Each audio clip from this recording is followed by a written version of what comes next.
আসসালামু আলাইকুম, welcome to Liza's daily lifestyle. সবাই কেমন আছেন? আমি আলহামদুলিল্লাহ অনেক ভালো আছি। আজ আমি আপনাদের সাথে শেয়ার করব আমার আজকে দুপুরের রান্না। আজ আমি দুপুরে রান্না করেছি কচুরমুখী পুঁই শাক আর রান্না করেছি মাছের ঝোল। এই দুটি রান্নাই আমি আপনাদের সাথে শেয়ার করব। তো প্রথমে আমি কিছু মাছ নিয়ে নিয়েছি। দেখুন মাছগুলো এখনও জ্যান্ত রয়েছে। এখন আমি মাছগুলো কেটে ধুয়ে পরিষ্কার করে নিব। এখানে আমি মাছে 5 মিনিটের জন্য লবণ মাখিয়ে রাখবো। আর আমি এখানে নিয়ে নিয়েছি পুঁই শাক আর কচুরমুখী। এগুলো আমি কেটে এখন ধুয়ে পরিষ্কার করে নিব। দুটি রান্নার জন্য আমি অফ ক্যামেরায় মশলাগুলো কেটে রেডি করে নিয়েছি। এখানে আছে কাঁচা ঝাল, পেঁয়াজ, রসুন, সাথে আমি জিরা সরিষা ব্যবহার করব। তো মশলাগুলো আমি শিলপাটায় বেটে নিলাম।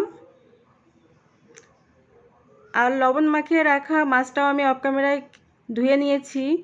এখন আমি মাছে লবণ হলুদ মাখিয়ে মাছগুলো ভেজে নিব। কড়াইতে তেল গরম হলে লবণ হলুদ মাখিয়ে রাখা মাছগুলো আমি একে একে দিয়ে ভেজে নিব।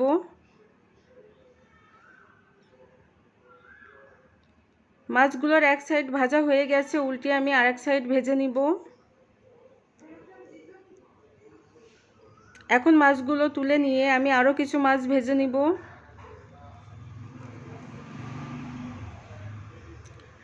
কড়াইতে তেল গরম করে বেটে রাখা মশলার মধ্যে লবণ হলুদ দিয়ে আমি মশলাটা বেশ কিছুক্ষণ টাইম নিয়ে কষিয়ে নিব।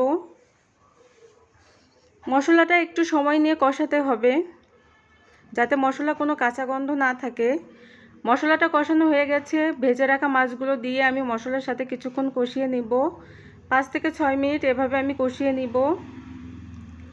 মাছগুলো কষানো হয়ে গেছে, এখন আমি ঝোলের পানি দিয়ে দিব।